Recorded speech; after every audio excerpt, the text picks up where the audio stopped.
Welcome to the Jali podcast. I'm your host, Melyssa Barrett. This podcast is for those who are interested in the conversation around diversity, inclusion, and equity. Each week, I'll be interviewing a guest who has something special to share or is actively part of building solutions in this space. Let's get started. All right. So I am so excited again this week. I get to talk to Sandra Hunter, and I am so glad you're with me this week and so excited to hear about so many things that you're doing. I honestly don't know how you even have time to sleep. I was reading your bio and I was already exhausted. Yeah, I'm exhausted too. So that makes two of us. Thank you so much, Melyssa, for having me on this show. I'm so excited to talk to you this morning. No, it's my pleasure. You have such an interesting background to me. Being a professor of creative writing, but then deciding to launch your business within a pandemic. Wild women leaders of color. I mean, I love the title, but, do you want to tell us a little bit about what prompted you to do that and, why the pivot? Because we know a lot of women are pivoting these days. Yes. But, it's an exciting time, but it's also kind of like, it can be scary, especially if you're, an older woman who's had kind of this salary coming in and now you're like launching your own company. The big pivot, within 6 months I've moved house twice. I moved up to Portland from California, and then I moved again within Portland, and that second move was prompted by the fact that I finally decided to leave my husband after 22 years of marriage. Wow. So that was a major decision, and what was coming up from underneath was this need to respond to so many examples of seeing women in difficult situations, these incredible, bright, brilliant women whose light is being snuffed over and over again. And I've seen it in academia, and I've seen it in other workplace environments as well. And particularly in academia, I was watching my young BIPOC women students with all these great ideas, and they were certified and qualified, and they got the interview and they got the job, and the same damn thing happened that happened to me. It looks a little bit different now because there's a lot more gaslighting, and was that a joke or was it not a joke? And it's white tears, all of that stuff is the stuff that I didn't come up with, but it's still the same thing. And so you see that light being extinguished, and you see those dreams being broken. And there's a gap here that we need to fill. And that gap is providing mentorship from professional women to young women entering the workforce, so that we can say, we've got your back. We've got this steel-clad fabric of support for you wherever you are, whatever happens to you. When we can tell you when to hold, what to drop. We can tell you when to go to HR. We can tell you, you need to take a breath into where you are and release that stuff, because that's someone else's story. Those comments are someone else's story. That's not yours. And I do feel that with the subversive attempts of the Stealth Auntie Network, we can do this globally. We can make such a difference. We can take down racism in the workplace. So that had been bubbling up for some time. And the decision to end a marriage and to pivot away from academia was kind of joint. It came at the same time. It was this release, this knowing that I was moving into the work that I was meant to do. Yes. Well, and a fancy new haircut, and, you're just transforming. I love it. I love it. So you talked a lot about, like stressful situations that women are going through. And then you also hit on the Stealth Auntie Network. So like, how does that come about? Did you just have such a broad network that you could reach out and everybody was like, yes, I'll be an auntie? No. It's an ongoing process. And let's talk about the program itself, which goes through 3 modules, is a it addresses the very necessary release of stress induced by workplace racism. And women are carrying this. And it's not just racism, it's patriarchalism, all those things that hold women down, that make us need to put on a second suit of armor in the morning, because we've got our work armor, and then we've got all the stuff that happens to us in the workplace. So it's tiring. I mean, are we surprised that women of color constitute the largest group in the US that are affected by emotional and physical stress? I mean, are we surprised? We're the ones that keep the pharmaceutical industry afloat, basically. Yeah. So that stress, those stresses that are repetitive, that keep going and keep growing, we keep inside and we keep pushing it down. Yeah. And you can tell because the stress rises into the shoulders. We have stress in the neck, in the throat. Those are all certain indicators that you really need some stress work release here. So that's what the first part of the program does. It moves women into a practice of being able to manage their bodies through stress. So by using breathing techniques and stretching, which won't necessarily be new, but we forget. You forget to use that, right? Mm-hmm. And the minute you're in a stressful situation, your shoulders start climbing, your voice closes down, because all that, your vagus nerve, which runs from the base of the skull down into the gut, has all these little nerve endings around the throat and around the face. And that's what's causing the stricture, and that's what causes your voice to close down. So to get your voice back, to get you centered in your power, we do stress release. And then once you've learned those tools that you can start taking, it doesn't take long. I have clients who said to me, at the end of the week, I was going into these meetings and I knew how to breathe before I went in. I was taking my space, my shoulders were back, and I presented differently. So it's not, a slow transformation here in terms of stress release. But we also have to understand that stress is cumulative, right? Mm-hmm. And it's not just from where we are, but it's been passed on. So if we've had a mother who's been in stress for various reasons, we will accumulate that. And she's accumulated from her mother and back and back and back and back generations, okay? So even though epigenetics still gets some skepticism, there's growing evidence to support the fact that this is intergenerational. And so there's a lot that has to be released, right? Until you can feel strong in yourself and feel that you can breathe and that you have your voice back. Because once your shoulders hunch, once you get tight, your neck tightens because of this parasympathetic nervous system response, you've lost your voice. Your voice is your identity. Like literally and figuratively. Yes. So you are being judged on the fact that you can't speak. Yeah. Because you don't have it. You're being closed down.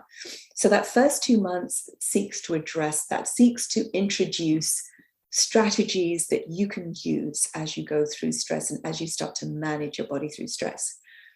And then we move into story. So once your voice is getting a little bit released, we can start moving into story. And your story is where you are, what you've been through. And you're also reaching back to the ancestors. What are their stories? What did they give me? And, very often women will say, I don't know who my ancestors are. That's okay.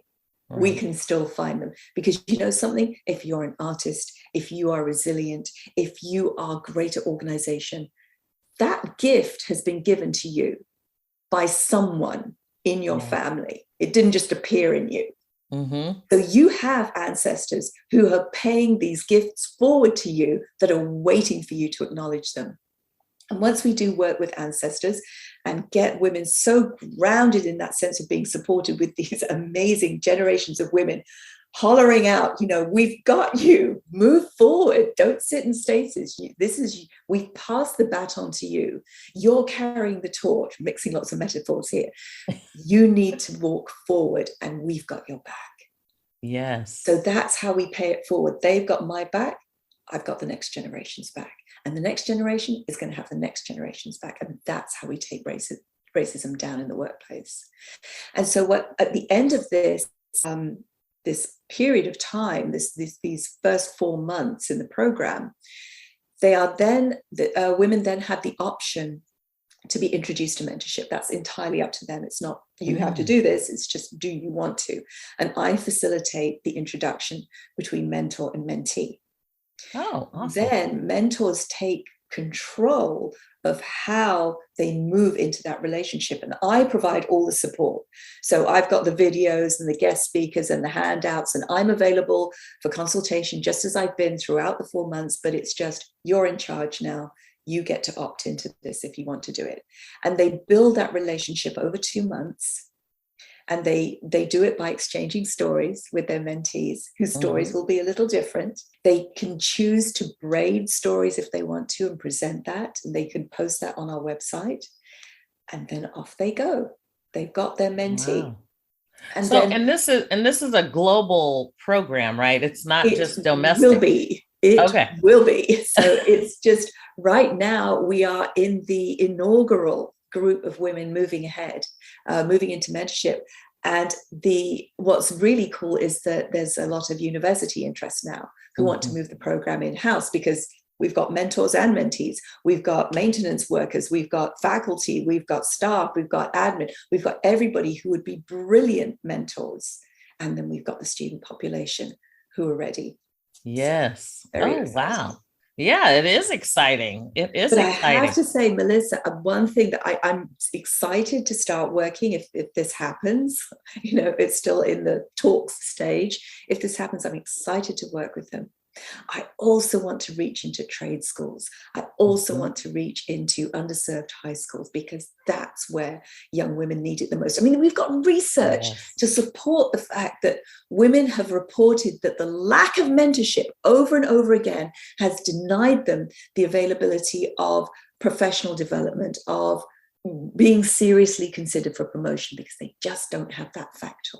And I believe we can make the difference if we have mentors there. And just imagine, right? If this goes global, you've got mentees who are awake at 3 o'clock in the morning. I've got an auntie in Indonesia. I've got an auntie on the other side of the world who's ready to talk to me, who's got my back. And then we start to create this beautiful, beautiful, closely woven fabric that is always there. And that's the legacy you have as a professional woman going forward. Well, and I will tell you, I remember being 18 years old, and I worked at Citibank at the time. And I think I had just moved into a position of management where I had like 100 and something employees.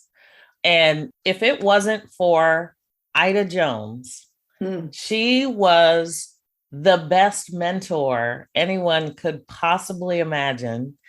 And I think about her all the time, because she was so matter of fact, very tall, thin woman of color. There weren't a whole lot, but she just took me under her wing. I had no idea at 18 how to manage 100 and something employees, and they were collectors. So that's a little bit of a different. I mean, collectors they have to be bold. They've got to, get on the phone and so learning, like management style. And, I wasn't really I think I had just started college and was commuting back and forth to San Jose State. And I thank God for her. She is a stealth auntie for sure. Absolutely.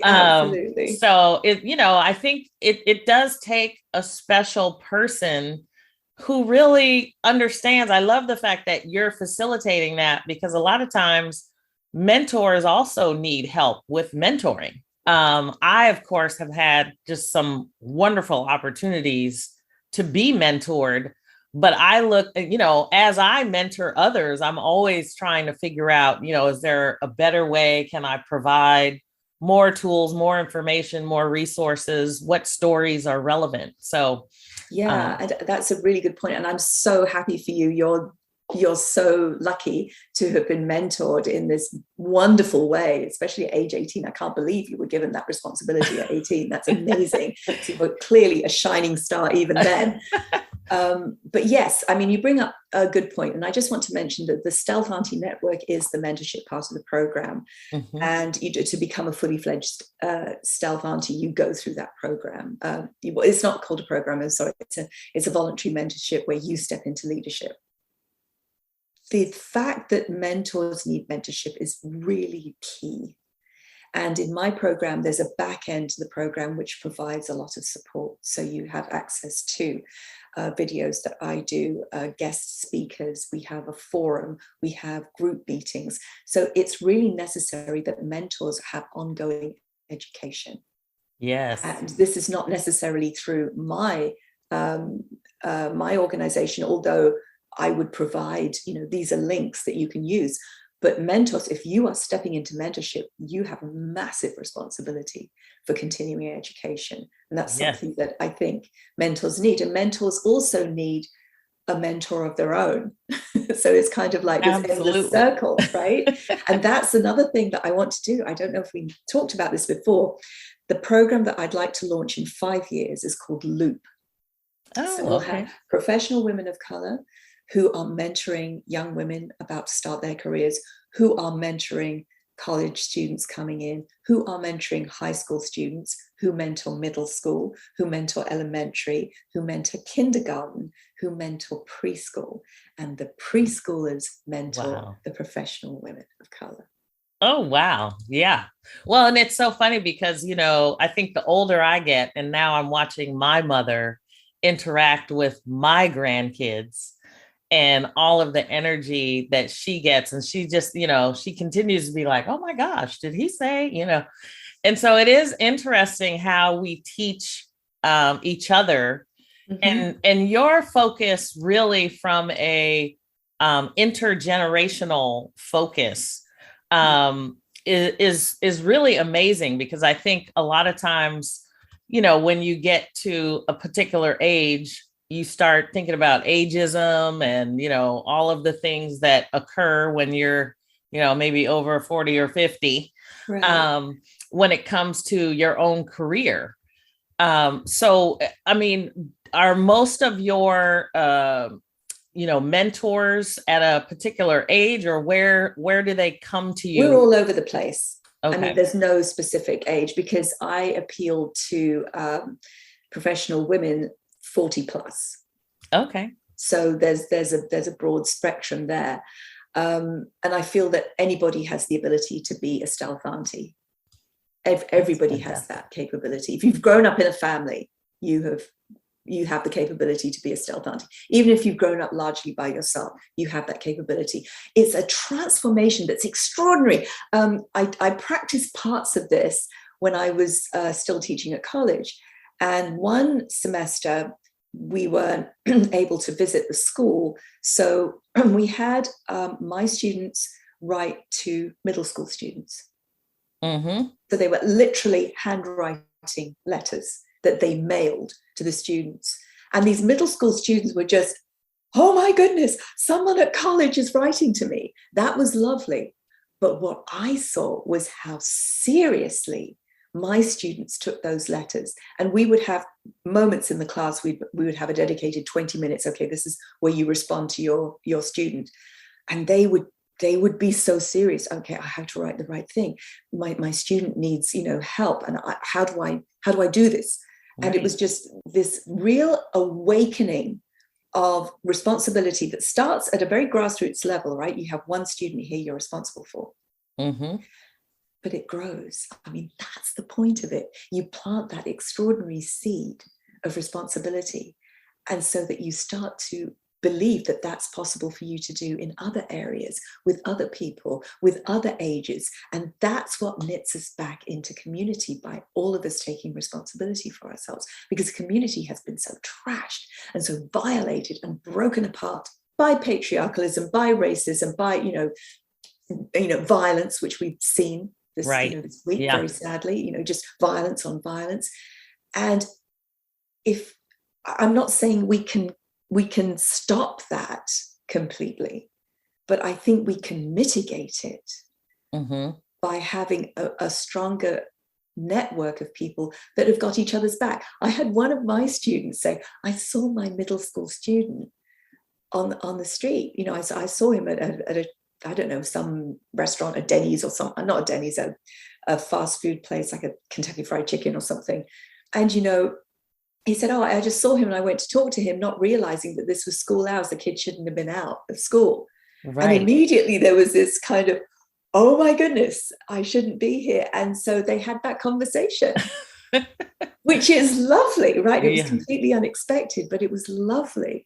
And then the other one that I wanted to mention to you, because I've just been talking about this future program called Loop, was that my students came in to learn how to write children's stories with kindergartners. So there was a school close to this was obviously pre-COVID. Yes. And it was a school, an elementary school that was quite close to our school. So I took my class over, and their job was to listen to received and perceived language. So received language is the language that they're using, that the little ones are using, and then perceived is what they can understand but not necessarily use themselves. So this was very important for them as they're writing their kids' stories, just how are you going to appeal to these little ones? So my students, coming from the classroom environment, sat down, and I said, we're going to have to sit on the floor here because these are little ones. So we sat on the floor and they're ready. And the little ones just climbed on them. And they sort of hung on their neck and sat in their lap. And it was a very different experience of storytelling. And the little ones were lovely because when my students came back with their own stories, because they'd started with already published stories to get an idea of what little ones loved. And then they came back with their stories. The kids were just amazing. Read that bit again, because that's my brother. And for my students, when I went back at the end of the semester, and I always asked them, okay, what was the worst part? What was the best part? Best part was interacting with the kindergartners. Yeah. Because I can imagine. It changed everything for them, and it changed the way that they saw themselves. That's what's so cool about mentorship. You see yourself differently. You see yourself as having something of value to offer. And when you're in a toxic environment, as many women are, this is something that changes their perspective on their life. But I've got this. Let's pause for a moment. We'll be right back.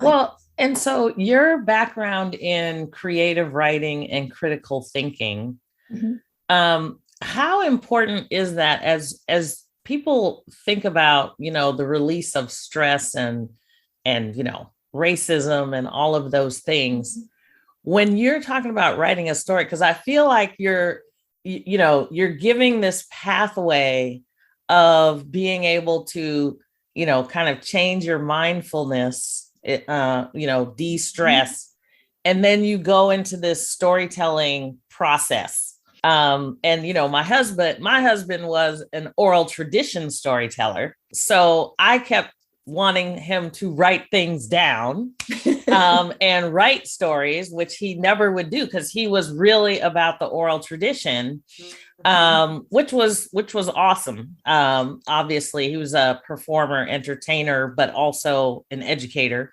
But it's amazing how the stories can really transform someone's perspective.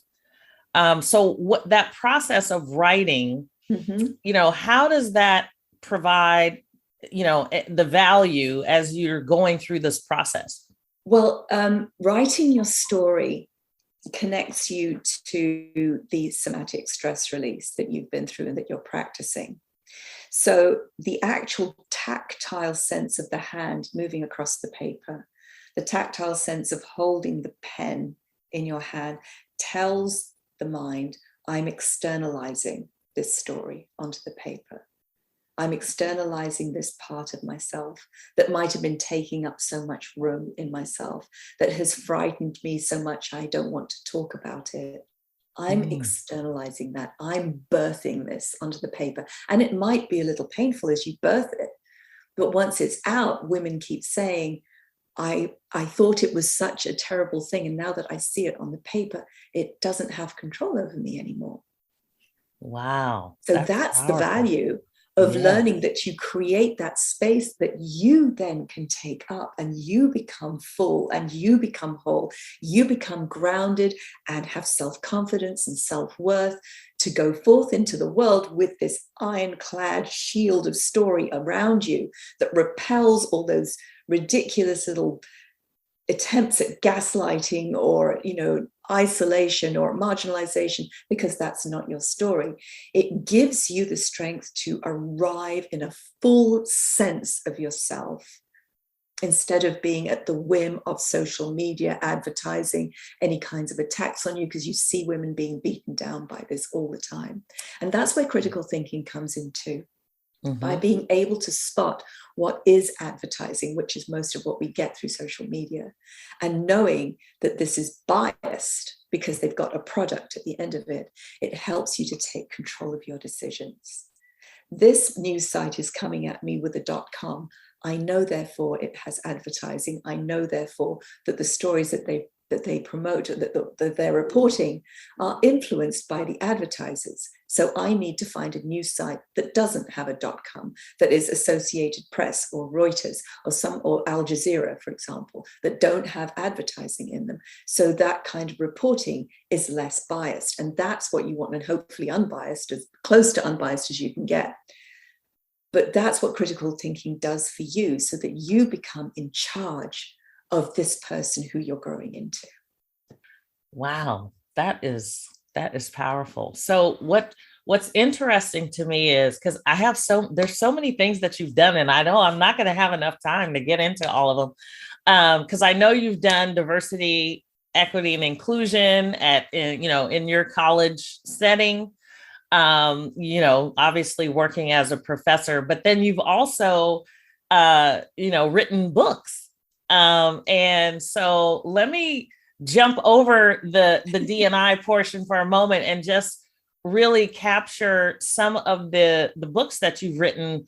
I know Losing Touch was one, and Tripwires, and I think Small Change is like an award-winning book as well. Can you tell us a little bit about, how these stories came about? Sure. So the novel that you're referring to, Losing Touch, is a fictionalized account of my family's move to London in the 1950s.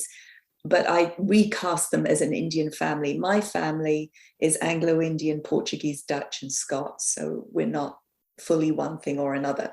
But I cast them in this story as an Indian family. And also the father figure was suffering from spinal muscular atrophy, which my father did have. And it shows how he changes during this journey as being this brash, cruel young man to, as his body starts to deteriorate and retreat from him, he becomes more understanding and aware of himself and does transform. That's his journey through that book. So that was that. And everybody's got one of those stories in them. So that was mine. I got that one out of the way. But the books that you mentioned, Tripwires and Small Change, are all set in politically or socially traumatic backgrounds. That sounds familiar. Including London, including Paris, but these are backgrounds that are difficult for the immigrant or difficult for children. And very often my stories, the heroes of the stories are children. And it's watching them become resourceful, and their loyalty and their compassion for each other and how they lift each other up. They show us the best of humanity. So even though the situation is dire, they can make things work for themselves. There's one story called Say That You Saw Beautiful, not Say That You, I'm sorry, Gifts We Carried With Us, which is a story about young Moroccan girls who are in marriages from a very, very young age, from 13 and 14. And they decide to escape their abusive husbands. And it's the story of how they escape. And one of them is pregnant already. And they get down to the coast and they find, through all these different methods, they find the boat, the inflatable boat that's going to take them to Spain, where they're going to own beautiful houses. And you realize that none of them knows anything about navigating or how they're going to get there. But the point is, it's not the tragedy of that, but the beauty of those relationships and the beauty of hope. Yes. Oh, wow. So where do you get these? Are they? So you can find them on Amazon. Okay. You can find them at Barnes and Noble. And I believe, yes, Powell's in Portland still carries them. So awesome. Awesome. I have been to Powell's. Yes. So tripwise Monumental. is still there. It's amazing. Okay, so kind of take, I don't even, I mean, there's so many stories and works that you've done with respect to you know, creative writing and short fiction. A girl needs spike shoes. I love the sound of that.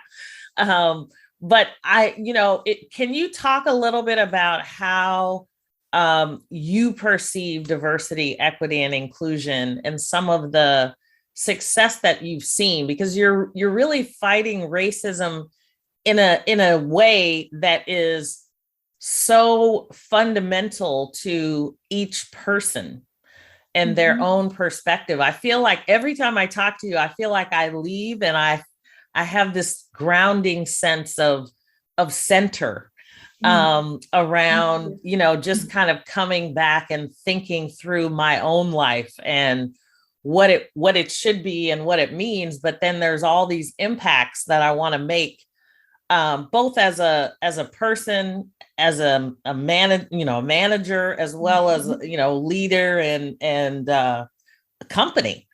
And I think there's so many companies out there trying to take diversity, equity, and inclusion and really make it impactful. But at the end of the day, it's all about a person. Yes. And that's what, going back to Why Women Leaders of Color, that's the whole mission. We start grassroots. So we start with the individual, because that's where nothing can change unless the person realizes, oh, I need a different mindset. I need to ask questions. And I've had, non-BIPOC women ask me, what do we do? How can we support you? That's up to you. You need to make those decisions yourself. So for me, DEI is about taking responsibility for your actions. So, non-BIPOC women who are listening, you can, if you arrive in a store and there's a person of color there, let that person go first. Insist that person be served first. If you have the opportunity to choose a BIPOC doctor, choose the BIPOC doctor if they have the same qualifications. There are so many things that you can do in your everyday life that mean that you are stepping out of lip service into action. Yes. And these aren't my ideas, by the way. I mean, Resmaa Menakem talks about this in his amazing book, Your Grandmother's Hands. He has so many incredible ideas. Yes. But ultimately, it's about looking, instead of blindly pushing through the world in the way that we've learned, is understanding that education is ongoing. And we've talked about this right in the earlier part of the show, that if you understand that you're continually being open to new ideas, not the algorithm that follows you around on the internet, but by taking responsibility to find challenging ideas that will challenge your perspective. It doesn't mean that you have to become a different person. You might, which would be amazing, but it does mean that you're allowing your brain to stretch in ways that gives you a brilliant new perspective on what you're already living. Yes. There's a way in writing workshops, when I teach those, and people talk about being blocked, having writer's block.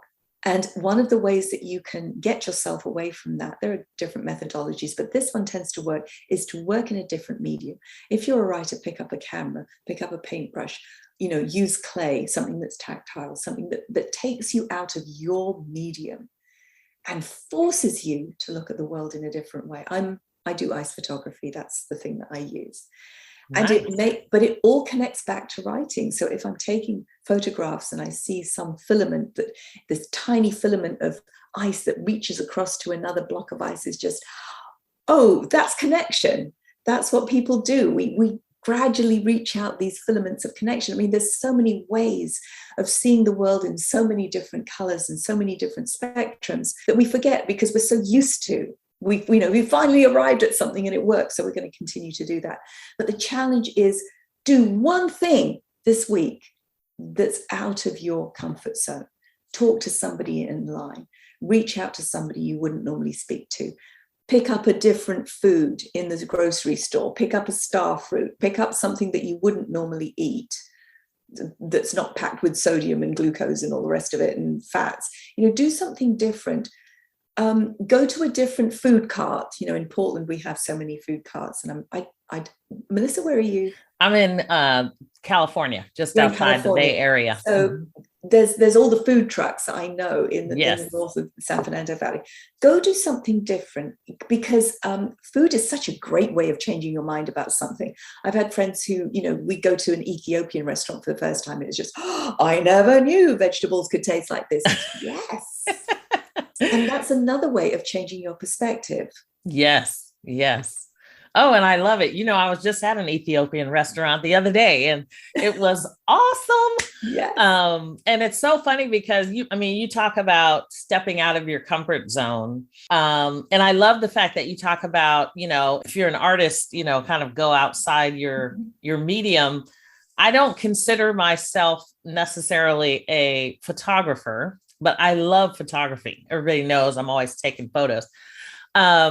But I love landscape photography. But for me, probably over the last 5 years, since my husband has, passed, I think everything has felt outside of my comfort zone. Yes. And I got to the point where I just decided, I'm pretty much out of my comfort zone. So let's just stay outside the comfort zone. But it has been richly rewarding just to, even just the fact it's so easy for women to say no to something. It's like, why don't you come over? Let's go here or do this. And it's like, no, that's okay. I'm not going to do it. And I started really small just by saying, I will never forget, a wonderful woman at my church asked me to go on a trip to the Bahamas. And I was like, the first thing in my head, I was like, no. And I said, you know what? I need to start saying yes. So I said, I'm going to say yes. Let's do it. It was awesome. And so it's like, I love what you're saying because it so helps people step outside. It's okay. Everybody gets nervous about stepping outside their comfort zone, but a lot of people don't know you're outside your comfort zone. And you would be amazed at the accolades that come when you start doing something different. It's like a new voice coming out of you. Exactly. And I love this idea of, you're being such a warrior woman here. I've been so far outside my comfort zone. That's become my comfort zone almost, right? This is just kudos to you for doing that, Melyssa. But there are all these things that accrete. And the example I give in a workshop is the hermit crab. Mm-hmm. So, you've seen them wandering around. They've got little bits of shell and anemone on their, because they hide. But when you see them strolling around, they can look like little divas, right? Yeah. So there was an experiment done by a marine biologist, and they scrubbed the shell of the hermit crab gently, and then put it down next to this little gaudy pile of beads and little bits of broken mirror and all the rest. And this poor little crab sat there. It was all frantically touching its shell to see if there was anything left. And there wasn't. And it sort of sat there and sulked for a bit. But then it started picking up these new things and putting those on top of its shell. All these little shells, little broken shells and colourful beads and little flashy bits of mirror. And when it sat in its favourite spot, it looked just like the pile that it was next to. But when it strolled around on the seabed, it looked amazing. It was just, yes, strutting. Here I am. I love it. And so I think, when we accrete, like, I've moved into photography and you've moved into photography. And what has helped me continue to expand is to start looking at the work of different photographers that I wouldn't normally know about. I didn't even know about Julia Margaret Cameron. And it was just, wow, this is a woman who brought photography into the world. It's just, yes, I want to know more about you. And then from her, who are the women painters who painted landscape, who painted portrait, who are never acknowledged? Let me find out about those. Who are the women writers that have been overlooked? Who are the women musicians that have been overlooked? And you keep opening and opening your lens until you have such richness around you that you feel like you're comfortable there. Yeah. Well, and it's so funny that you say that, because I immediately was thinking about when you were talking about women, non-BIPOC women that are like, what can I do? Yeah. And it can be as simple as reading a book that you would never read by a person of color, or, it's amazing how small some of these actions can be to just start intentionally thinking differently. Because I think in some ways, there are so many people that don't even realize how much of a bubble they live in until they intentionally go out of their comfort zone. Exactly. So, and I think, to close the circle there as well, I mean, this is such a valid argument, just read a book, right? Read a book by a woman of color. But it also applies to those of us who are leading the way and all the rest of it, with our banners and shouting for justice or trying to make justice happen. But it also applies to us being patient as well. Patient is the wrong word, but inclusive. Right. Being inclusive. Yeah. So if you are a non-BIPOC woman and you're terrified of saying the wrong thing, just ask a question. Yes. Just come and say hello. We actually know how to say hello to you too. But we can cross the divide by starting those conversations, which can be difficult and bumpy and clunky at first. But if both sides are willing to agree or willing to be receptive, let's say, to a different point of view, that becomes something creative by itself. Yeah. And it's amazing when you start looking for something positive in somebody, like their beautiful hair or their glasses or, whatever. You would be amazed at how much that really starts to open a conversation that, where you can really get to know somebody. Genuine curiosity. I think you've nailed it there, Melyssa. That's absolutely right. Genuine curiosity, instead of saying, oh, where are you from? Just going on those, assuming that you're the nanny, assuming that instead of making those assumptions, put those aside and see that person as a human being, just as a human being. Yes. And talk to them as a human being. And that's how this can grow. I love it. Well, I absolutely love all the work that you're doing. Whether it's Wild Women Leaders of Color, the Stealth Auntie Network, all the storytelling and books that you're writing. I mean, it's such wonderful work to really tap into the human potential. Thank you. It is so wonderful. It has been such a pleasure to meet you. I hope that we continue to stay in touch, because I will definitely be following Sandra Hunter. And we're looking forward to keeping up with Loop and getting involved. So anything we can do to help support the work that you're doing. And I have a son up in Oregon, so I'm gonna have to call you next time I'm up there. You definitely will, Melyssa. I don't think this is the last time we'll be talking. I feel we have a definitely powerful amount of stuff to say to each other. Yes, for sure. So it has truly been a pleasure. I want to thank you so much for being on the Jali podcast. And I look forward to having more conversations with you as you go. So please do tell people how they can reach you, if there's any way they can get hold if they're interested. So like everything else, I'm still in transition of my website. That will be happening in a month. But you can reach me on Facebook, Wild Women Leaders of Color. Ask to join the group, because that's where all the cool stuff is going on. And there will be another workshop on ancestors, reaching your ancestors, on the 9th of June. So if you follow in the Facebook group, you'll get all that information. I'm also on LinkedIn, and you can find me there. Awesome. Awesome. Thank you so much again, Sandra. It has been a joy. Thank you so much for this.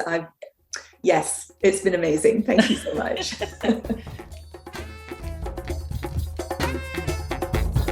Thanks for joining me on the Jali podcast. Please subscribe so you won't miss an episode. See you next week.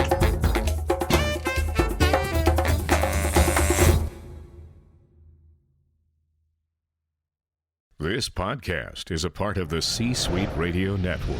For more top business podcasts, visit c-suiteradio.com.